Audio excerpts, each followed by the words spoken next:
Hey everyone, and welcome to PhotoMasters Live. I am your host, Ian Plant, and I'm joined today by my very talented guest co-host, professional photographer, Kurt Budliger. And we've got lots of folks coming in, and so when you come on in, make sure to say hi in the chat, tell us where you're coming from, and also take a look at our live poll. Today's topic is drone photography. We're going to talk about making really effective aerial photos using drones. We're going to talk about flying drones and photographic techniques when you're using a drone. So check out our poll and let us know whether you have a drone or if you're planning on getting a drone or whether you're never, ever going to use a drone. And once we get more people in, we will start the presentation. In the meantime, as we have registrations coming in. Kurt, how you doing? I'm doing well. How are you, Ian? I'm doing great. You know, it looked like spring had sprung here in Minneapolis for a while. It was warming up. It's a little bit colder now, so it's back to sort of like dreary end of winter weather. But I think spring is coming just around the corner. Yeah, there's a saying here in northern Vermont that that April is just like March but worse, which is sort of like we've kind of flipped the old saying on its head. March is not going out like a lamb this year. It was like 12 degrees the last couple of nights with snow squalls yesterday, and my pond is frozen still. It was the salt truck was out this morning. So it's like full on winter again here. But hopefully just for a couple more days, and then we'll start to thaw out and green up. Looking forward to it. All right. Well, we've got quite a robust group of people here, mostly from the U.S. Though we have someone from Moldova. Wow. And let's see, that's probably the farthest away so far. Alberta, Canada. Hello, Kathy from Alberta, Canada. And we do have someone from your neck of the woods in Westford, Vermont. All right. That's Bernhard. Yeah. And a few more folks from Vermont and people coming in from all sorts of places. We got John from the UK. So hello, John. Thanks for joining us. And as I said before, to anyone coming in new, we have a little poll. So if you'd like to let us know whether you own a drone or whether you'll never buy a drone ever again, which begs the question why you're here listening to us talk about drone photography today. Please take part in our poll. And we are going to jump into our presentation very soon. Now, you can put your questions in the chat box. I think it'd be easier if people put any questions related to our presentation or just general photography questions into the Q&A only part of the chat box, and reserve the chat part of the chat box for just friendly interaction, saying hi, maybe reactions to what you're seeing or hearing. So if you have any questions, please try to put it in the Q&A only, but Kurt and I will be monitoring both. And if we see any questions coming in, we will try to answer as many as we can during this hour. And I'm going to dive into the presentation in just a minute here. But first, Kurt, why don't you tell everyone what you're currently flying? Well, I'm still flying the first drone that I ever purchased. So I've only owned one so far. I've almost lost it several times, which I'm sure we can get into later on, because those are pretty funny stories. But I am flying the DJI Mavic 2 Pro, and so far it has, it has been a solid tool. It's easy to operate. I will say that I'm a little excited about potentially getting the 3, and I know you've picked one up, and we'll probably talk a little bit about that. But right now I'm happy with that. It's not, I'm certainly not an exclusive drone photographer. I still actually, prefer to shoot with the land-based tripod, but the drone has just so many amazing applications that, I dragged my feet for a while in purchasing it, and have been really glad that I did. So I'm still with the 2. Well, I've been flying a bit longer than you have, Kurt. And my first reaction is that you're not really a drone photographer until you have crashed at least one drone. And so I have crashed 3.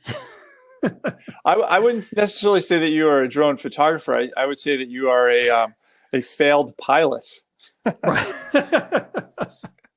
Yeah, very true. And I guess when your drone crashes, you can't do any photography.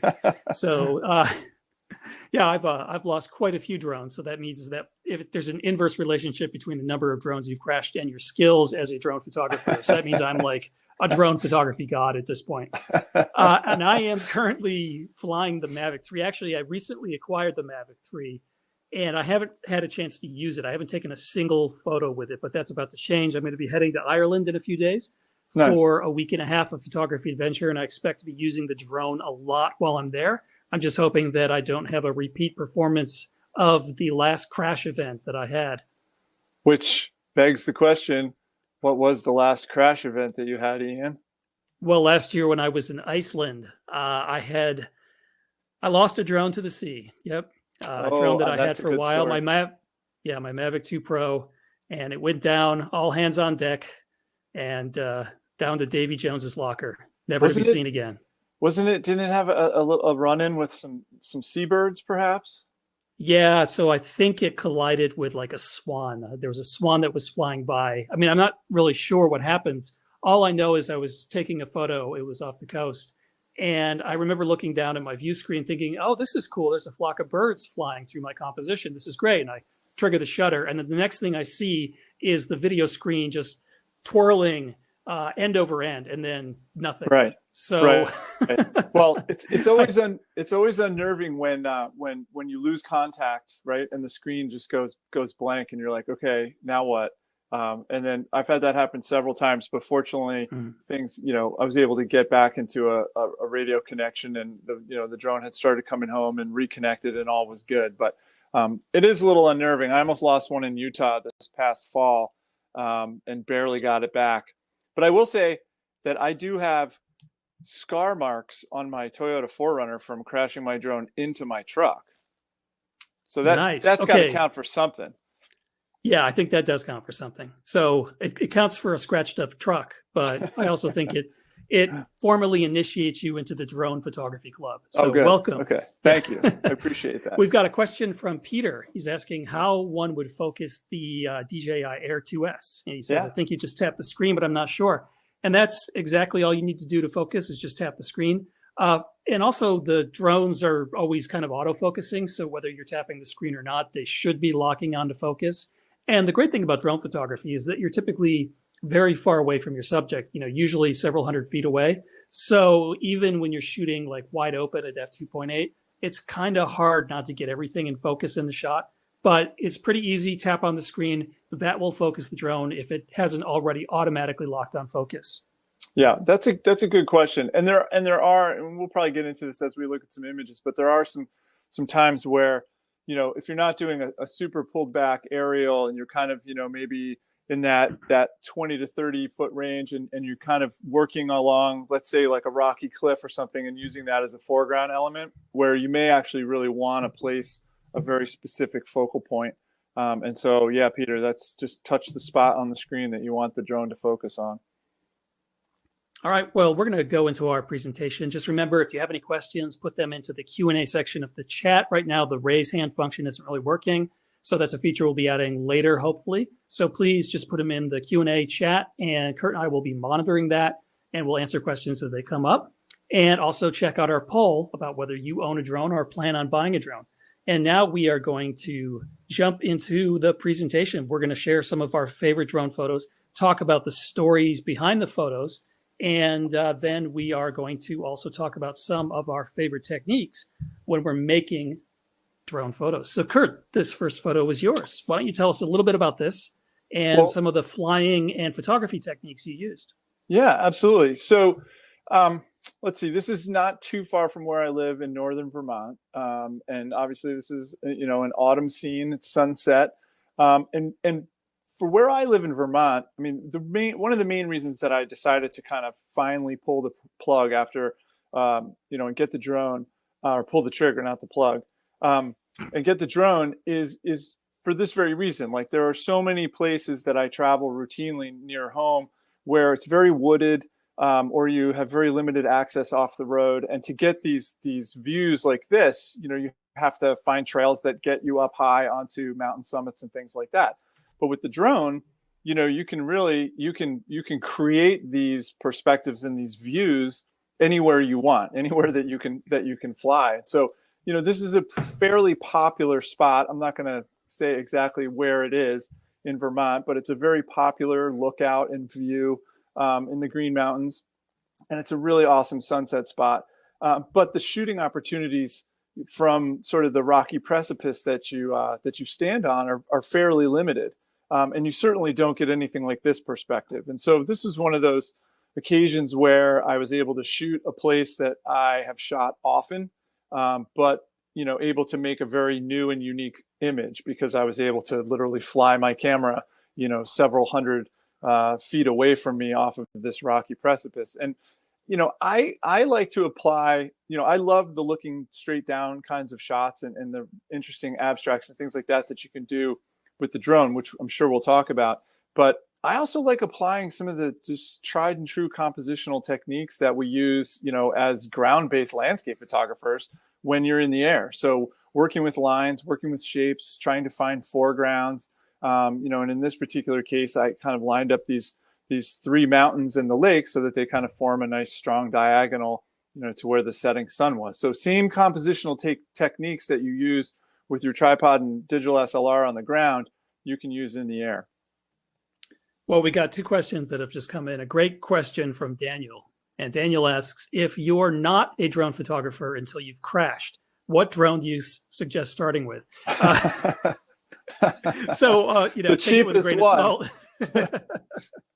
I'm of course being facetious. And the surprising thing about these drones is that they're really easy to fly, and they kind of fly themselves. They've got a lot of sensors, and they return to home when they lose connection. So if you do lose connection with your drone, it'll automatically come back. And so it's getting increasingly more difficult to crash your drone. And I think that chances are you're going to be able to fly your drone, to learn how to fly it quite successfully without having too many problems. But a good place to start might be with like the Air 2 line. DJI's got some new Air drones. They're a little bit cheaper than the Mavic line. They're smaller as well. And so I think it's a little bit easier to get into them. And they're fantastic drones. Yeah. And we also have a question from Jeff. Kurt, maybe you can answer this one. What is the slowest shutter speed you can use and still keep the image sharp? Oh, that's a good question. There's a couple different variables that are going to come into play there, Jeff. I have made sharp images down to almost a second long exposure. Now, that's going to be contingent upon, the air being stable and not trying to shoot in, any kind of breeze or anything like that. And excuse me, when you notice that your shutter speed is getting slow, you're going to want to shoot many, many frames if you can, because, you may get 3 or 4 out of 5 that are soft, and that last one is sharper. But yeah, I've gotten it almost down to a second. Now, having said that, I've also pushed the limits and thought, okay, at twilight, this should be no problem at half a second or a quarter of a second, and been disappointed that everything was pretty soft. So it's a little bit of a crapshoot when things start getting, low light and things like that. But, one of the things that's tough with the drones is that the high ISO performance is pretty abysmal. So, I'd almost rather have no shot, at ISO 100 than, an in focus shot at, 800 or 1600 because the image quality is just so bad.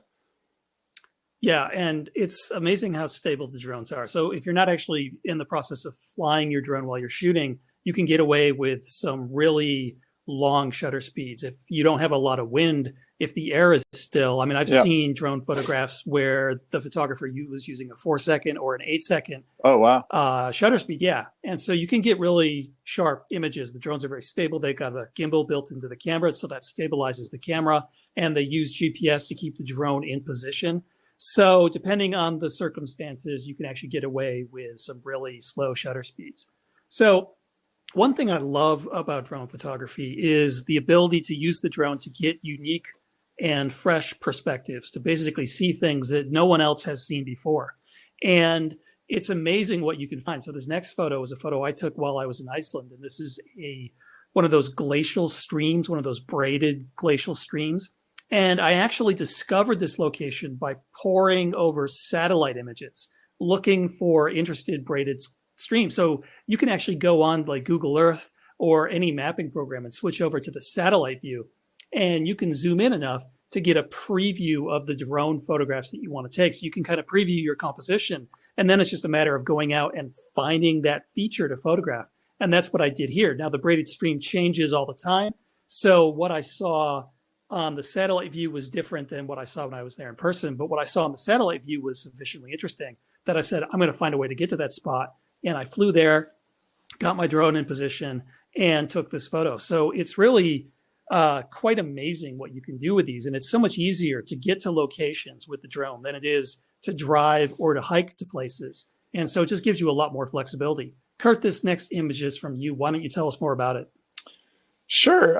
Again, so I've been on this kick, especially since, I mean, it started before COVID, but certainly once COVID kind of, kept us hunkered down that spring of 2020 and then, into the fall and the following year. I've been a big fan for a long time of shooting close to home. And as I mentioned a little while ago, purchasing the drone was one of the reasons being able to make new and interesting photographs close to home was one of the reasons that I purchased the drone. So this is a great example. This is a pond that is literally, maybe 10, 12 minutes from my house. I've never photographed it with my digital SLR, ever. It's got a lot of camps around it, and it's a beautiful pond. But in making an image that was sort of absent the hand of man, you needed to get up high and you needed to fly out, across the pond into the sort of the back bay of this pond. And to me, this just speaks of like the classic summer scene here in Vermont, with these beautiful cumulus clouds and some late daylight. When I was talking about the previous image, and thinking about compositional techniques being, thinking about the same sorts of things, light comes into play as well, with the drone. It's still photography. So all of the lessons and techniques that you've, learned over the years for shooting your land-based camera, you don't forget them when you're up in the air. And so this is just a kind of a classic little composition and reflection with the clouds. One thing before we move on, Ian, I noticed in the poll, very interesting, that so far from the folks that have participated, the majority do not own a drone but are interested. So perhaps we can be that little nudge and catalyst to get folks into the exciting world of drone photography. Yeah, and I'm actually really curious about the 8% of the people who have answered the poll who said that they will never buy a drone. I know. Curious to know why. Yeah. So if you care to share your thoughts, you can put them in the chat or the Q&A. And my guess is that some folks might be opposed to drones because, well, frankly, they're a bit annoying and They can be noisy. Now, I think that drones have gotten a lot quieter, so they're not quite as intrusive. And I know that personally for me, I try to never fly my drone around people. Or, if I'm in an area where there's lots of people flying their drone, that's one thing. And, you go to some places in the world and people don't seem to mind drones. Like, in Europe, there's a lot of places I've been where no one cares one way or the other. In the United States, I've, flown near people and had them just flip out over the drone because, I don't know, it's kind of like the same way people reacted to cell phones about 20 years ago. When you saw someone having a conversation on their cell phone in a restaurant 20 years ago, you probably got angry because it was new. But right. Now it's completely in the background. It's internalized. No one really is bothered by it anymore. And I feel like drones are there right now. And so I'm a bit hypersensitive because I've been yelled at by people, even when I was trying to be polite. And, I walked away as far as I could from them to fly my drone and they still got very angry. So I almost never fly around people. If there are people around, before I fly my drone, I go and ask them if they're okay with it. And if they say no, I'm like, no problem. But Typically I'm going to places where there's just no one around. I am seeking out those places to fly my drone. So I know that I'm not going to be bothered by anyone. I'm not going to bother anyone. I'm not going to have airplanes flying overhead or anything like that. And so one of the places that's pretty remote where I flew my drone was Mongolia. This is deep in the Gobi Desert. And I must have been 100 or so miles away from the nearest city in a very, very remote area. And I just love the flexibility that a drone gives you. So I was there to photograph these massive sand dunes in the Gobi Desert. And one morning it was cloudy. So without light on the dunes, I didn't really feel like making the walk up into the dune field, climbing several hundred feet. So I decided to fly my drone instead. And I found this frozen river. And the ice on the river just had this really beautiful reflective quality. And so I followed the river with my drone. And I was able to zip back and forth, just go like a half a mile or a mile with the drone and have it come back in a matter of minutes. So I was able to scout the entire river. And then I found this really dramatic S curve. And so then it was a matter of waiting for the sun to rise above the cloud bank and shine some light down, reflecting off the ice. And I was able to create this abstract composition. Without the drone, this photograph would have been impossible. There's no way I could have scouted on foot. There's no way I could have achieved an interesting perspective on foot. I would have missed that really good early morning light in the dunes. And by the time the sun got high enough, the light wouldn't have been that great. So I would have had nothing. And that's just one thing I love about drone photography is it complements my existing land-based photography. And it gives me opportunities that I would otherwise miss. So it makes me much more productive in the field. Yeah. So there's a comment question in the chat about bracketing for high dynamic range scenes, and the question was, do you often bracket? And the answer is yes. Bracket, especially like this scene. If you're shooting into the light, or I'm guessing also the scene that we just previously saw, Ian shot from Mongolia. The dynamic range on these sensors, they're very small sensors. The dynamic range is not great. And now that we've gotten used to, having this extended dynamic range with our modern DSLRs and being able to underexpose for highlights and then pull shadows that still have, good integrity and detail, we've gotten a little spoiled. I remember when I first started processing the very first, kind of high dynamic range scene shots off of my Mavic 2 Pro, I felt like I was back in the days of like my Canon 20D, and trying to process those files. So yes, the answer to your question is yes, bracket. You can pull up a live histogram on the controller so that you can actually see, the tonal range right there on the histogram, and you can, adjust your exposure to cover your, your full dynamic range. So, and then obviously, compositing those either using, Lightroom or Photoshop or something else. So this scene could not be any closer to where I live because it is literally my woodlot.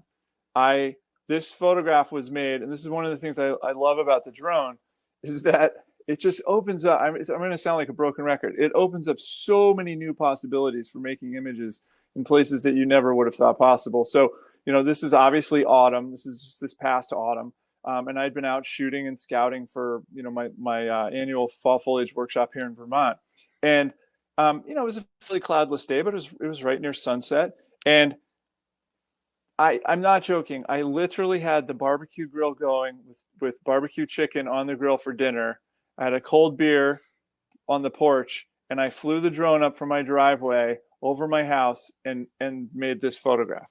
And Ian and I both we love these ephemeral moments, and we love creating compositions in strong light, but letting some of that light kind of bleed in, from the top of the frame or from the side of the frame, to kind of create this more like this more ethereal aesthetic, which is basically what I did here. But this is a bracket of probably 2 frames in order to get the shadow detail in those foreground trees.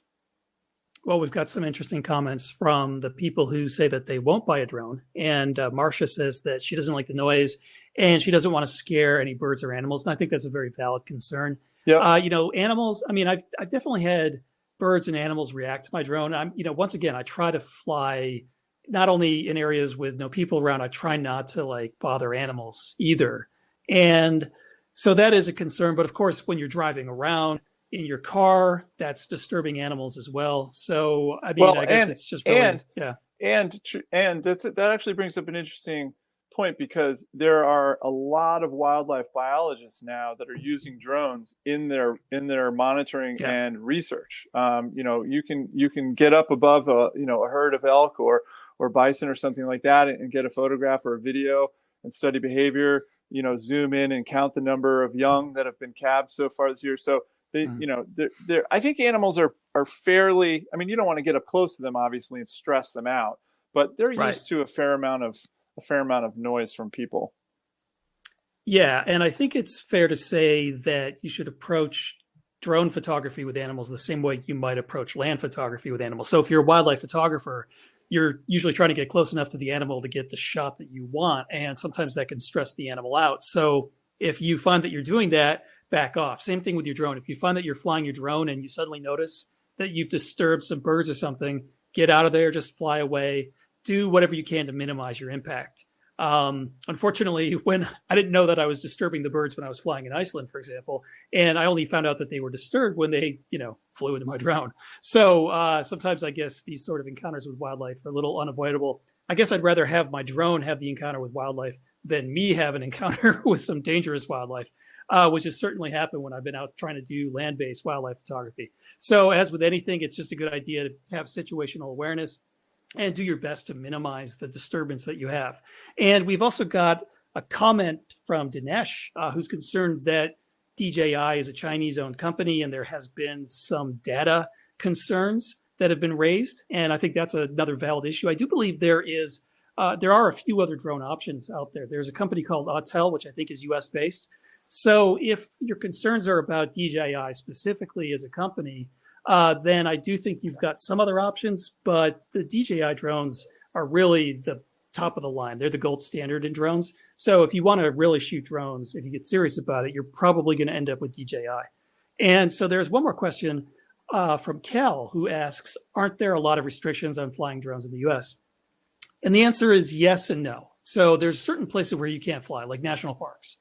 But you can fly your drone over a wide variety of other federal land, like National Forest, Bureau of Land Management, and a bunch of other federal properties. So there's actually a lot of public land out there where you can legally fly your drone.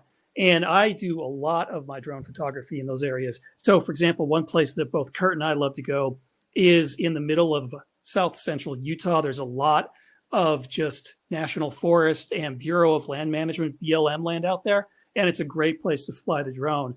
And I just love getting out there because there's really no one around in a lot of these places.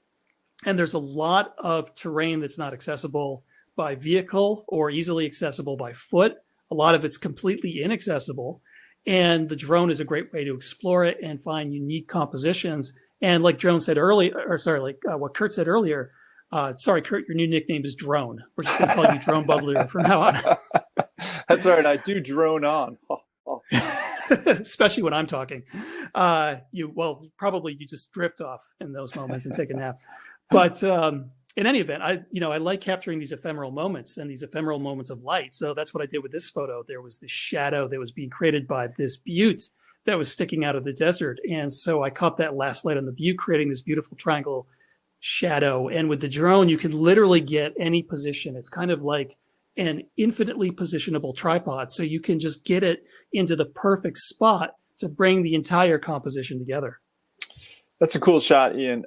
There was a couple questions that came up, which had to do with lenses. So on the drone that the Mavic 2 Pro has a fixed 28 millimeter Hasselblad lens. So it's a pretty decent lens. It's not your Nikon or your Canon or Sony glass, but it's really good. The corners get a little bit soft, but it's a quality piece of glass. And with the Mavic 2 Pro, you've got variable aperture, so you can control everything, aperture from 2.8 up, which is nice. The Air series, though, is a fixed aperture, I believe, at f2.8.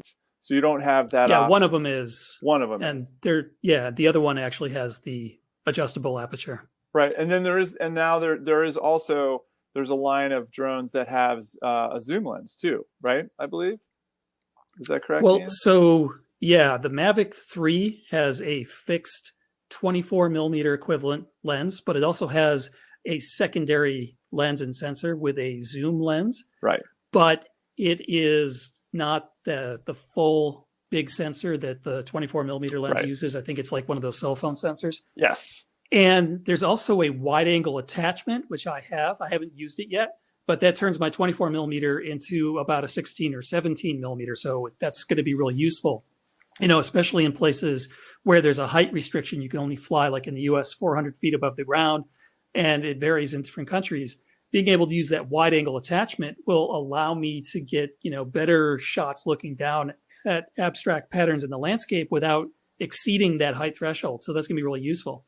And I also had the Mavic 2 Zoom, which had a zoom lens. And once again, it had a smaller sensor, so it wasn't the same image quality.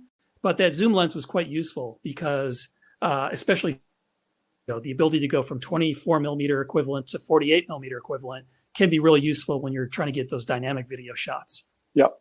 And then the other question was about filters. I personally don't use any filters. I don't really do any video, which is really what you would more than likely be using, like an ND filter or something like that in video. But I don't use anything like a polarizer or anything like that. Sorry, go ahead. No. I was just going to jump into this image. So if you had something about the filters, go ahead.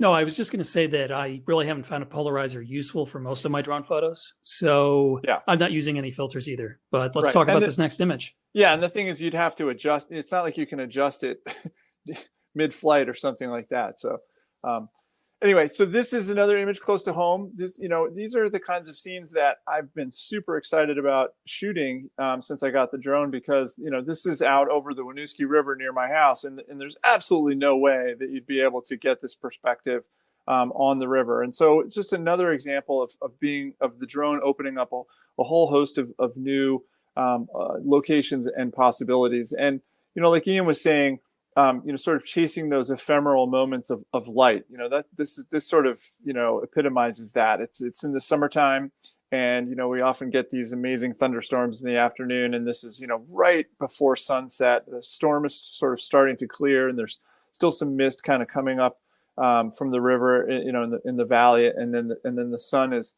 about to set behind the hills. Now this is such an extreme dynamic range shooting into the light. That this is, a composite of probably at least 3 different frames for dynamic range. And then the other thing that you have to be mindful of, just like with your land-based camera, when you're shooting into the light like this, is you have to be mindful of lens flare. And so the same is true, when shooting into the light with the drone. And oftentimes, you don't notice the lens flare on the small LCD controller that you're seeing the scene on. So you just have to assume that it's there. But the nice thing is that you can kind of fly up and down. Like in this case, I kind of elevated the drone's perspective to kind of push the sun behind the clouds a little bit more, so that I wasn't getting the full blast of sunlight and the big, sort of lens flare down in the corners. Yeah, I think this image is absolutely beautiful. We've got a few questions that have come in. So Cal asks whether there's a website that will show you where you can fly and where you can't fly.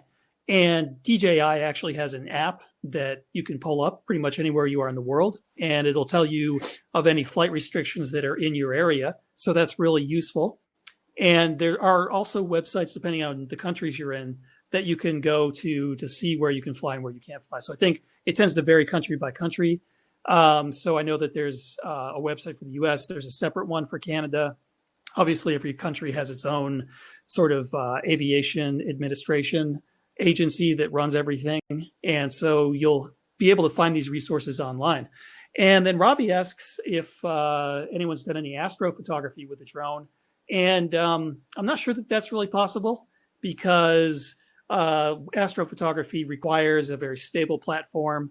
It requires very, very high ISOs and usually long exposures, or some sort of tracking platform that will keep it aligned with the stars that you're trying to photograph. And a drone is just not that platform. I have seen people who put up shots that were taken with a drone that've got stars in them, but those are clearly composites where they took a shot with the drone and then they duped in a starry sky. So it's not really something that can be used for astrophotography.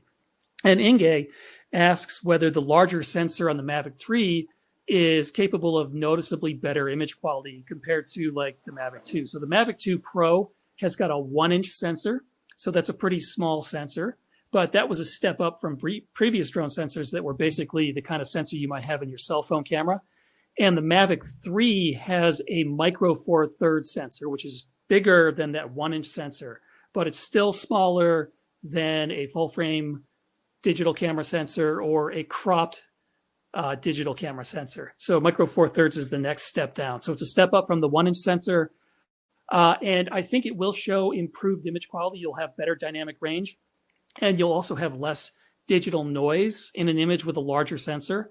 So all things being equal, a larger sensor is going to give you better image quality. But I think it's really important when you're making drone photos to be very careful with your exposure. As Kurt mentioned before, it's a good idea to do an HDR bracket. So I've got my drone set up to automatically bracket all my shots so that that will help extend the dynamic range. And that will also help minimize noise because you'll have at least one photo where you've got bright shadows. And with that bright exposure, you're going to have less digital noise. And so I also very, very carefully expose as far to the right with my histogram as I can without overexposing any of my highlights. So I just keep pushing that exposure.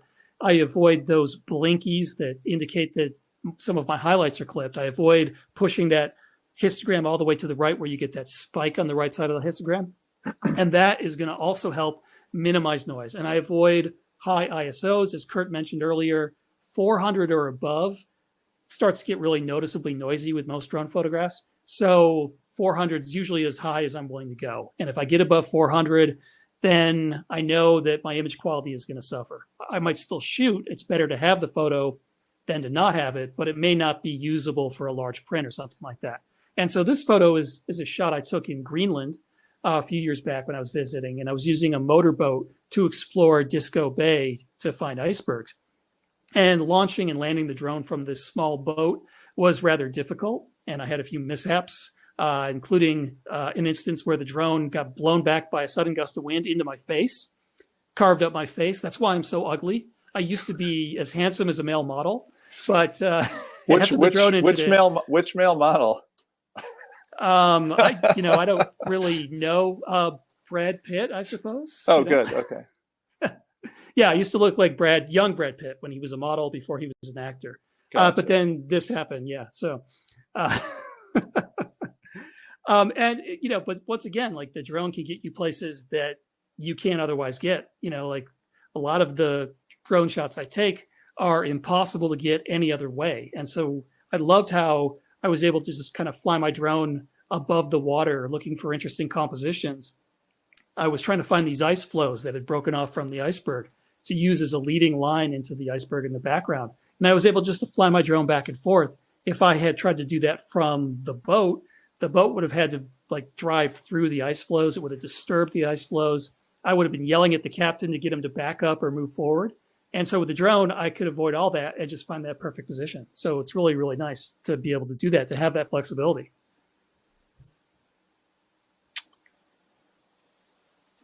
This is, oh no. So this is actually one of my favorite photos that I have to date made with the drone. This is again from Vermont, sort of northern Vermont. And obviously the conditions are perfect. I mean, absolutely dead calm air. There's not a ripple on the surface of this lake. It's late daylight and it's absolutely peak fall color. And this is a spot, Ian was talking about using satellite imagery to sort of scout the shapes in the braided rivers in Iceland. I'll do that with, for landscapes anywhere that I'm shooting really. But this is a location that I've been to several times and had sort of pre-scouted and shot a couple of times during the summer and knew that I wanted to make an image here in the fall, and everything just absolutely lined up perfectly. Like the composition works really, really well. Lots of leading lines and triangles to kind of lead the eye deeper into the frame. And then of course, just that beautiful, beautiful late day light. This image has also got a little bit of a story behind it because we were talking before about how, and I take the same approach that Ian does with regard to flying around other people and trying to avoid flying around other people, avoid flying in populated areas, and always asking permission as well. And in this particular evening, I was standing on the side of the road, in a dirt road in the middle of nowhere, no other cars around. I'm not at any boat launch or anything like that. And all of a sudden, a car comes tearing down the road and pulls in. And and a young man is very distraught and starts yelling at me about about flying my drone over his head, and I was very taken aback and sort of like, well, how is that possible? I'm out over this lake or whatever. Anyway, as it turns out, this young man was a veteran, and the sound of the drone was triggering for him, and of course, I felt awful, and so we sort of talked it out, and everything wound up being okay. But it's just a lesson in how you never know sort of the impact that you might have when you're flying, and so being as cautious and polite and respectful as you possibly can is very important. But then also following all of the rules so that that because I wasn't doing anything that I wasn't supposed to be doing. So while I had a negative impact on this young man, I wasn't doing anything that I wasn't supposed to be doing. Yeah, I think that's very important. And, definitely not only obeying the letter of the law, but the spirit of the law. So, for example, you're not allowed to launch, land, or operate a drone from a national park. But technically, if you launch the drone from outside of the park, you can fly over a national park because the national park doesn't control the airspace. And so it's this interesting loophole, one that I will never, ever exploit, because to me, the spirit of the law is more important than the letter of the law there. Yeah. And, there's a reason why they don't want you flying drones in national park. It's going to disturb other users. And, typically national parks are where lots of people are visiting. So, as I said, I really kind of go out of my way to embrace the spirit of these drone regulations.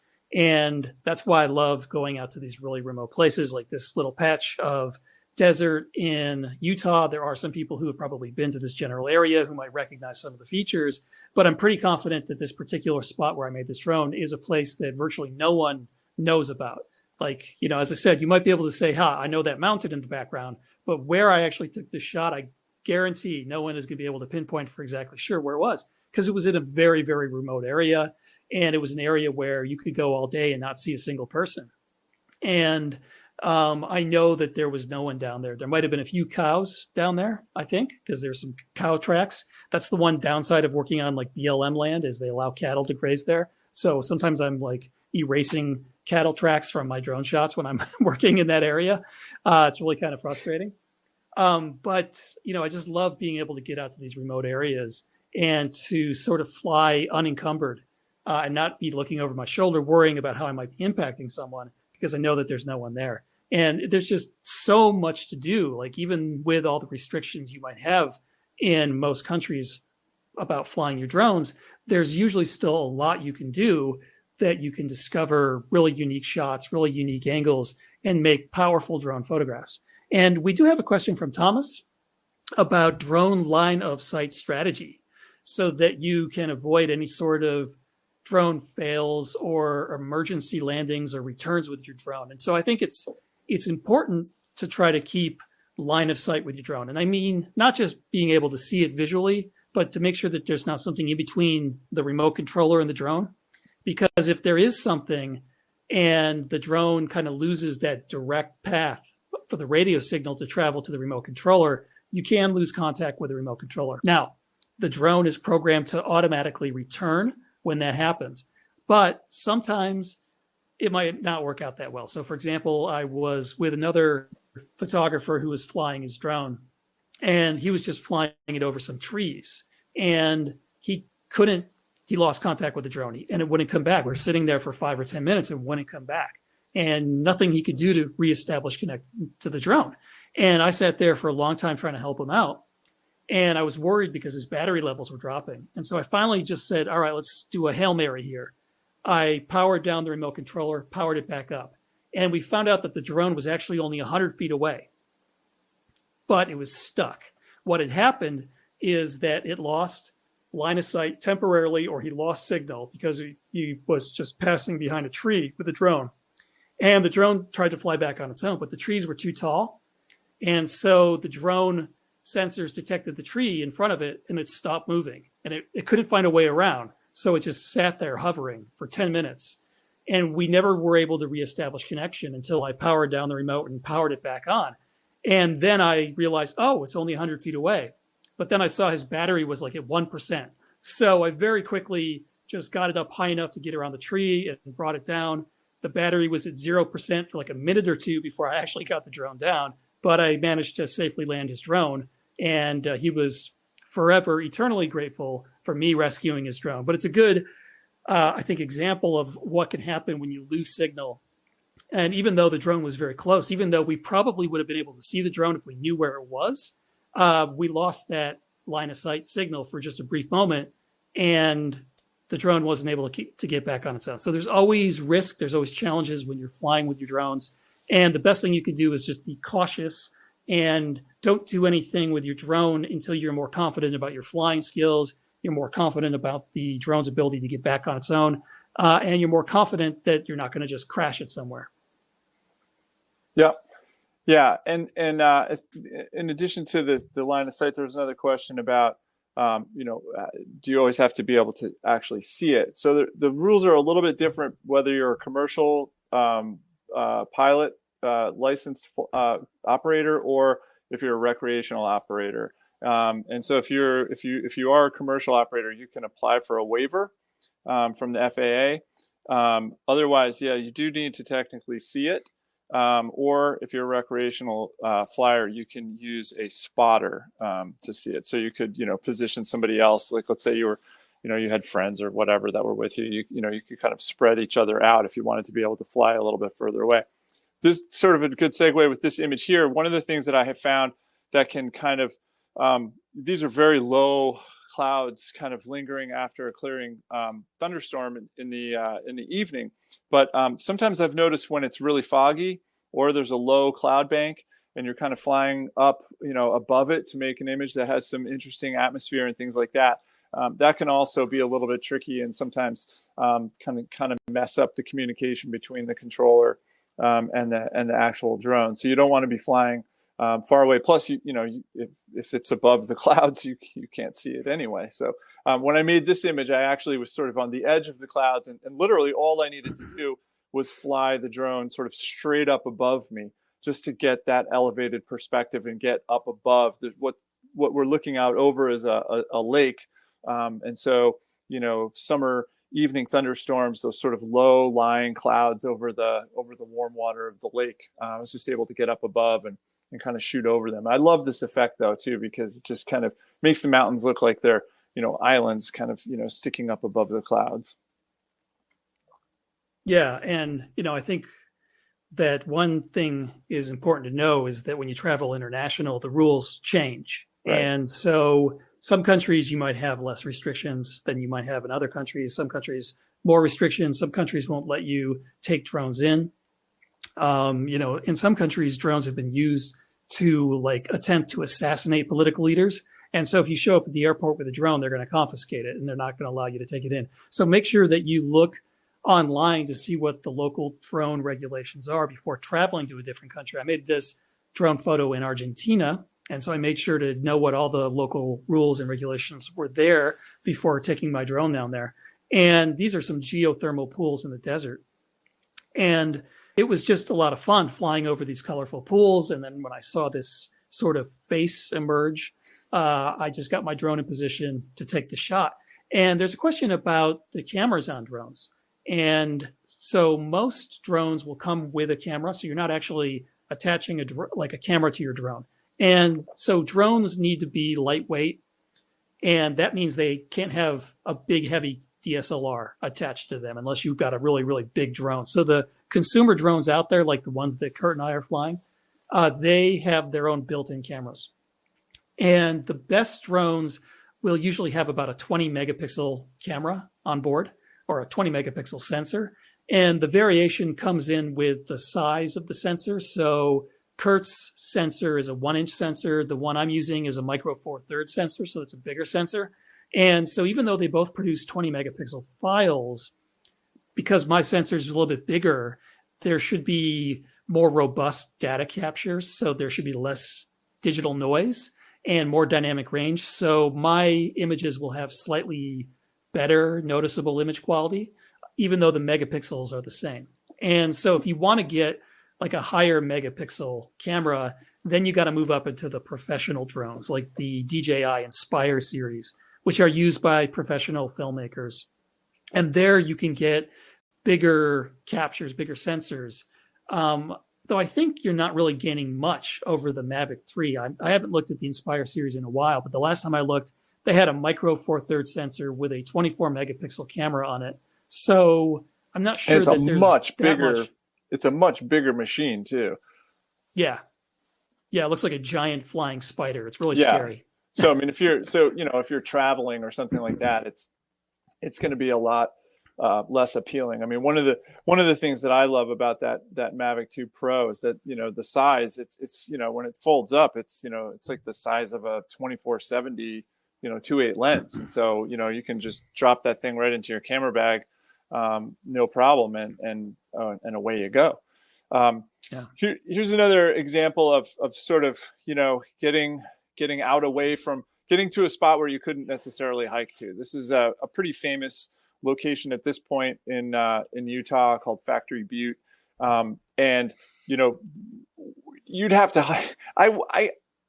I would hesitate to even guess how long it might take to hike out to a spot in order to get this close to these hills. At this particular time of day, this is late day, the sun is setting, and but in like a 3-minute flight from basically where the end of the road is, you can get right up on this thing super easily, and so it's fun to kind of, rather than looking straight down, kind of looking straight into the surface of the eroded, fluted badlands of Factory Butte with late daylight. I've actually hiked into the base of Factory Butte several times to do land-based wide-angle photography, and it's not as bad as you would think. It's actually only about like a mile. It depends on where you are on the road. You can actually drive in now because they opened up a lot of that area to off-road vehicle use. You can actually get within like a half a mile of the base in some parts, and other parts is like a mile and a half.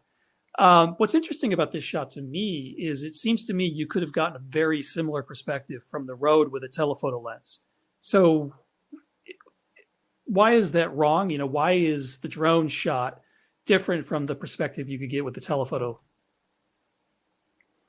Why is the drone shot different? Or is it? I mean, well, I think you're right. I think I could have. However, at this particular time of day, in late fall, early winter, at sunset, you couldn't get it with a telephoto lens because you'd have to hike way out on the other side of, like there's no road access that would allow you this perspective. In the morning, on the other side of the butte, you could easily get it kind of from the road. So yes, you can make a very similar shot. So basically what it boiled down to was, matching the tool with the conditions on the ground at the time. Right. So, Ian and I put a lot of thought and effort and planning into our photography outings. But, the best laid plans don't always come true, and you have to react to what's happening in the moment on the ground where you are. Right. So, using the tools that you have at your disposal. And so on that particular night, being able to, I knew that the angle of the light was going to create some wonderful side light patterns on the side of the butte. So I couldn't physically get there or get into a position to use my land camera. So I was able to fly out, and do it. So it's just matching the tool with, the particular conditions and vision that you might have at the moment. We had a question about the name of the drone. It's the Mavic series. So that's MAVIC. And there is the 2 Pro, which is the one that Kurt is using. And then there's the Mavic 3, which is the more recent release. That's the one I'm using. And we're kind of running out of time. So we're going to skip ahead to a few final images. I took this photo last summer in Iceland when the volcano was active there. And so this is just another really good example of the kinds of shots you can get with a drone that you can't get from the land or that you can't otherwise get safely. So the ability to use the drone to fly it close to the volcano to make these shots was absolutely critical to getting a shot like this. There's no way I could have ever hiked into this location safely because I would have been in the lava zone. And so often the drone is going places where my human body physically can not go, or at least not go safely. And so it opens up that possibility of getting shots that you otherwise can't get. And, you know, it kind of hurts when you crash or otherwise lose a, you know, $1,200 or $2,000 drone, but it hurts a lot less than having your own body engulfed by liquid hot magma. So don't touch the lava. And I think we'll end the presentation on this next image by Kurt, which I love. Really quick, Daryl had a question about using panoramic mode to get better digital data. Yeah, absolutely. I'll often stitch images together to get a bigger image file. And I also will stitch images together to create vertical shots. So the drone camera only shoots horizontally. So if you want a vertical, you either need to crop an image or you need to be looking straight down. And then it just really doesn't matter. You can just rotate the orientation of the image later on. Or you need to do a panoramic stitch. So if I'm shooting a scene and I want to have a vertical shot instead of a horizontal, I'll stitch together 3 or 4 images. I'll just kind of move the camera, pan it up and down to get the coverage that I need, and then stitch them together using Merge to Panorama in Adobe Lightroom or Adobe Camera Raw. So Kurt, let's talk about this final photo. I absolutely love this photo. And to me, this, I think, just exemplifies everything that's fantastic about drone photography. I love that you've created this abstract photo. And I also love the fact that chances are, from any other perspective other than looking straight down, there wouldn't be a decent photograph here. It would be something that's very uninteresting. And with the drone, you're able to create something beautiful from this scene that would otherwise have been not really photographable. So tell us a little bit about this photo. Well, it's interesting because I thank you, Ian. I appreciate that, and I too like this image. And it's funny because this was one of the first images that I made using the drone after I got it. I got it in the autumn. I can't remember. It was a few years ago, and I'd been out kind of goofing around, but this was sort of the first kind of quote unquote serious photography endeavor. And it was morning, and this is a lake I often visit. And this, you're right, this island is fairly nondescript from the shore. There's not much on it that's super interesting. There's some pretty mountains around the background. So I photographed it from the shore several times and made some nice images. But when I flew out over it and looked straight down at it, I actually had no idea, because I'd never paddled out to the island. So I had no idea that there was this little campsite there. And I call this image Campfire Island because you can see that little campfire ring in the middle of the clearing there. But for me, what made it was the fact that the tops of the trees were just sort of dusted in frost, right? So it set up that nice sort of contrast between the frost and the vegetation, and then the mist on the water, the surface of this lake, created all these wonderful, almost like abstract circular shapes that to me sort of mimic the shapes of the canopy trees and the little campfire ring in the middle. So for me, it's just got a lot of cool visual energy and repetition. And again, it's one of those sort of ephemeral moments, right? Once the sun kind of cleared the ridge line and warmed the scene up, the frost would be gone and the mist would be off the water shortly thereafter. Well, I think that's an absolutely beautiful photo, and that's all we have time for today. So it was the perfect photo to end the presentation on. Kurt, thank you so much for joining us, and thank you to everyone in our studio audience. Thanks for coming. Thanks for all your great questions. Really appreciate the support, and I hope you can join us next time with the next episode of PhotoMasters Live. Until then, we'll see you out there maybe. Thanks. Bye-bye. Take care, everyone. Thanks, Ian.